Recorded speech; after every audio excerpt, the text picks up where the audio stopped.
युद्ध करना चाहती थी ना, किंतु अब ये युद्ध प्रत्यक्ष रूप से होगा। कृष्ण अब भी चाहे तो तुम्हें यहाँ से जाने का निर्देश दे सकता है, किंतु अब इस बात का निर्णय हम दोनों के मध्य होगा। अच्छा, तो सीधी साधी राधा मुझसे अपनी ज्येष्ठा से युद्ध करने चली है? तुम में इतना सामर्थ्य नहीं है राधा कि तुम मेरी शक्ति को चुनौती दे सको। ये भ्रम भी अधिक समय तक टिक नहीं पाएगा। कल पूर्णिमा की प्रकाश के साथ तुम्हारे नेत्र भी खुल जाएंगे ज्येष्ठा। कल तक तुम्हें ये भी ज्ञात हो जाएगा कि कृष्ण पर किसका अधिकार है। अपनी पराजय के लिए सज्ज हो जाओ लक्ष्मी।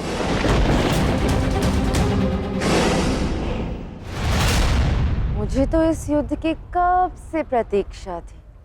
मैं सज्ज हूं।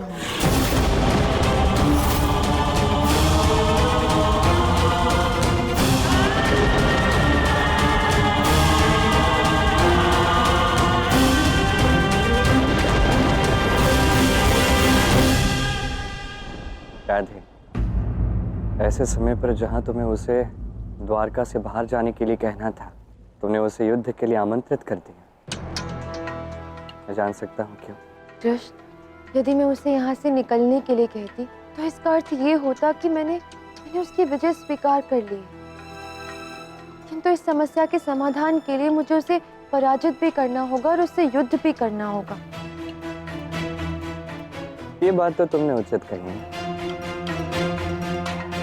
कृष्ण, और तुम ही सदैव कहते हो ना, बलपूर्वक ना किसी को पाया जा सकता है और ना ही छोड़ा जा सकता है। मुझे तुम पे गर्व है राधा। प्रेम का वास्तविक अर्थ क्या है तुम समझ चुकी हो। तुम्हारे समक्ष जो है वो अलक्ष्मी है राधा। उसकी शक्तियां और भी अधिक बढ़ गई हैं। आशा है तुम ये बात पहले से जानती हो। मुझे उसकी शक्तियों का अनुमान है कृष्ण, किंतु उसे प्रेम की शक्ति का अनुमान नहीं। उचित कहा राधा। अब तुमने अलक्ष्मी को खुले में चुनौती दी है। तो मैं इस बात से सचेत करना चाहता हूँ कि कल रात्रि चंद्रोदय तक वो अपनी नकारात्मक शक्तियों का उपयोग करके कुछ न कुछ भयावह अवश्य करेगी। मैं तो चाहती हूँ कि वो अपनी संपूर्ण शक्ति से प्रहार करे और मैं उसे उसके हर वार का उत्तर दूंगी। कृष्ण, तुम्हारे प्रेम के कारण ही मैंने अलक्ष्मी को चुनौती दी है। अब मुझे अपनी शक्ति पर ध्यान केंद्रित करना होगा। पूर्णिमा के चंद्रमा के प्रकाश में सकारात्मक शक्ति होती है और मुझे नहीं लगता कि वो पूर्णिमा के प्रकाश को सह भी पाएगी। अवश्य ही पूर्णिमा के प्रकाश में बहुत शक्ति है राधा, इसमें कोई संदेह नहीं। और हम सदैव चाहते हैं कि अमावस्या के अंधकार से हम निकल के पूर्णिमा की ओर बढ़े, उस प्रकाश की ओर बढ़े। किंतु कभी कभी हम जितनी शीघ्र चाहते हैं कि वो आए, उतनी शीघ्र पूर्णिमा नहीं आता। ये तुम क्या कह रहे हो कृष्ण? तुम ये कहना चाह रहे हो कि कल पूर्णिमा नहीं होगी? इसका उत्तर केवल समय दे सकता है राधा, मैं नहीं। मैं बस इतना जानता कि चाहे कितनी भी विकट परिस्थिति क्यों ना आए, मैं तुम्हारे साथ हूं और तुम्हारे साथ ही खड़ा रहूंगा।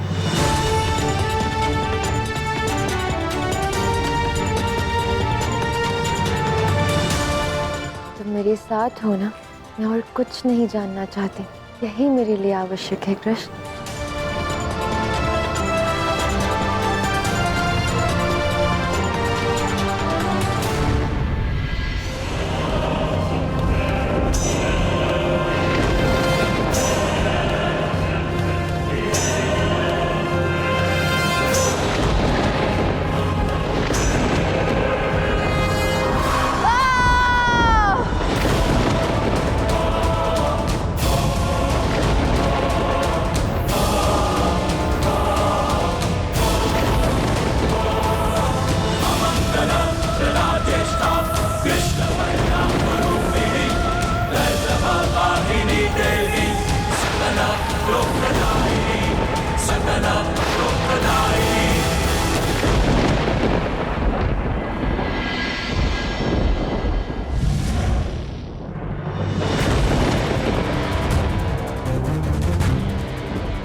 संपूर्ण सृष्टि से प्रकाश और सकारात्मकता छीन लूंगी आज। और जब तक मैं नहीं चाहूंगी, चंद्रमा प्रकट ही नहीं होंगे। जब तक कृष्ण मेरा नहीं हो जाता, तब तक मैं चंद्रमा को प्रकाशित नहीं होने दूंगी। अब कृष्ण को स्वयं अपना हाथ मेरे इन हाथों में देना होगा।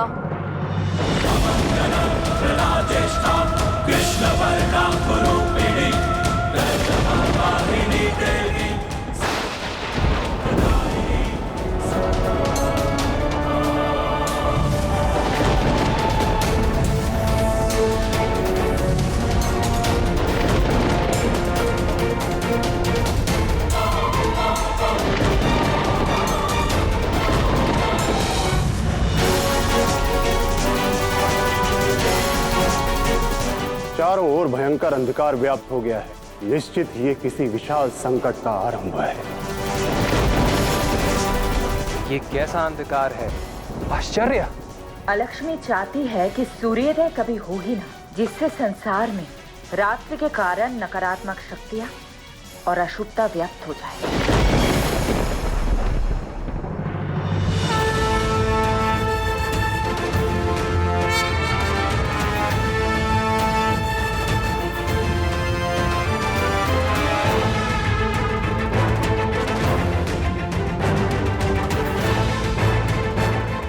प्रणाम आराध्य। प्रणाम आराध्य।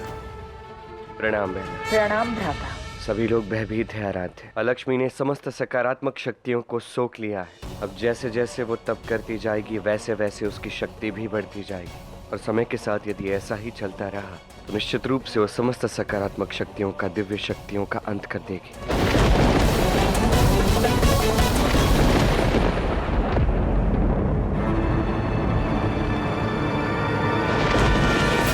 समस्त द्वारका अंधकार में डूब गई है। हाँ राधा, मुझे भी घबराहट के कारण मूर्छा आ रही है। हाँ, और मुझे श्वास लेने में कठिनाई हो रही है। यही इस अंधकार का ही दुष्प्रभाव है। आप एक कार्य कीजिए, अपने कक्ष में जाकर विश्राम कीजिए। जाइए।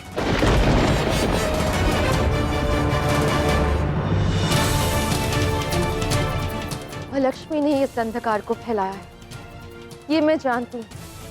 किंतु अब मुझे वो कार्य करने जाना होगा जिससे कृष्ण और द्वारका का कल्याण हो।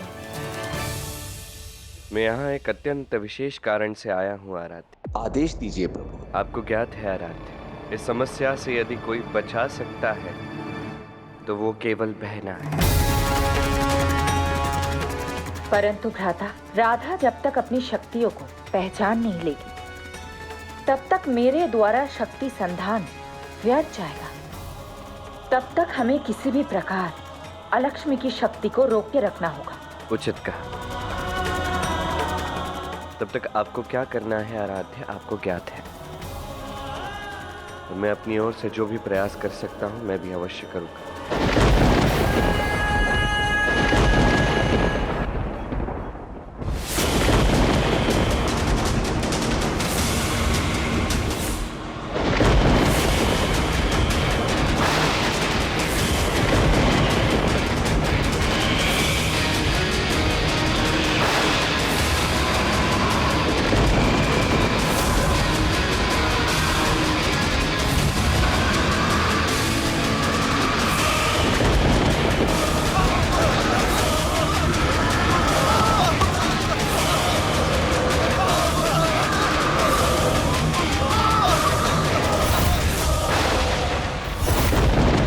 लक्ष्मी ने ग्रहण की स्थिति उत्पन्न कर दी है महादेव। मैं जानता हूँ, और अलक्ष्मी के इस दुस्साहस का उत्तर आपको अपने साहस से देना होगा।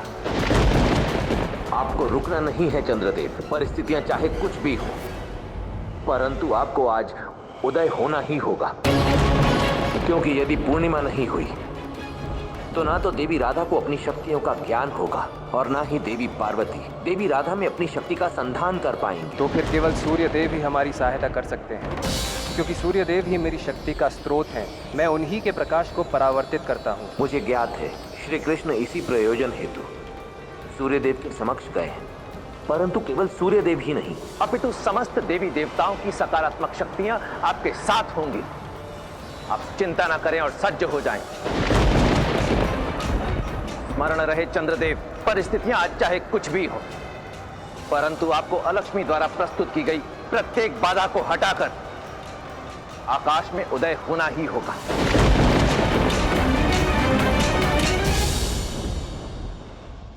आपको क्या करना है आप समझ गए ना सूर्यदेव। मैं अपनी समस्त शक्तियों से अलक्ष्मी के अंधकार का सामना करूंगा।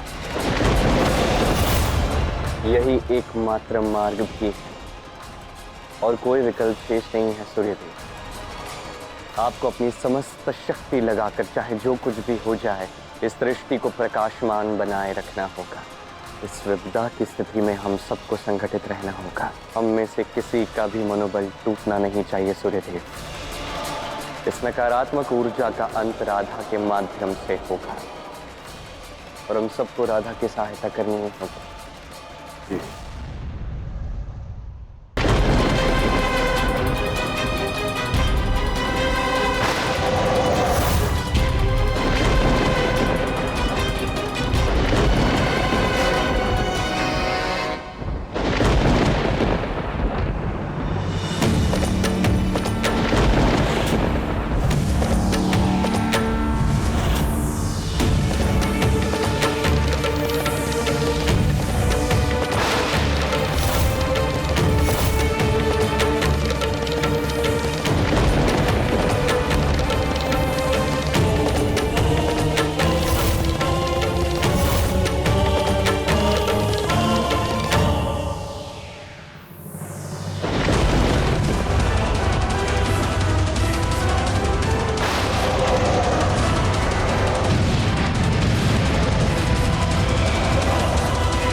मैंने अपनी शक्तियों से एक अभेद्य दीवार की रचना कर दी है।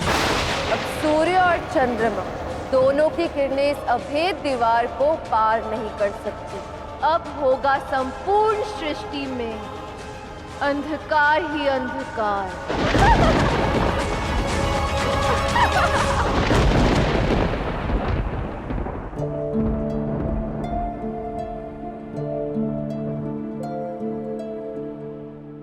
गहन चिंतन में लग रही हो, क्या बात है? मैं एक मंत्र का जाप कर रही हूँ, ऐसा शक्तिशाली मंत्र जिससे इस विपत्ति को हटाया जा सकता है। कौन सा मंत्र है ये?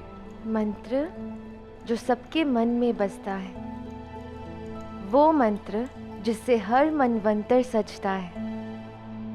ये मंत्र क्या है, मुझे नहीं बताओगी? मंत्र जिसने अर्जुन को शक्ति दी महाभारत जीतने की। तुम सच्चे भक्त हो अर्जुन, और आज तुमसे इस संसार को जो ज्ञान प्राप्त होगा उसे मानव जाति का युगों युगों तक केवल कल्याण होने वाला है। मंत्र जिसने द्रौपदी की लज्जा बचाई।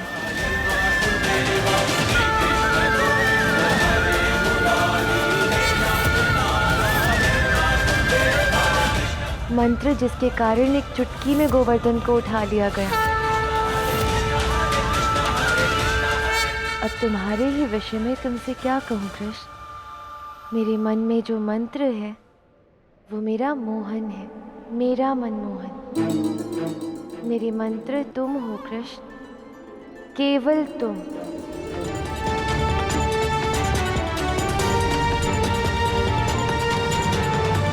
कृष्ण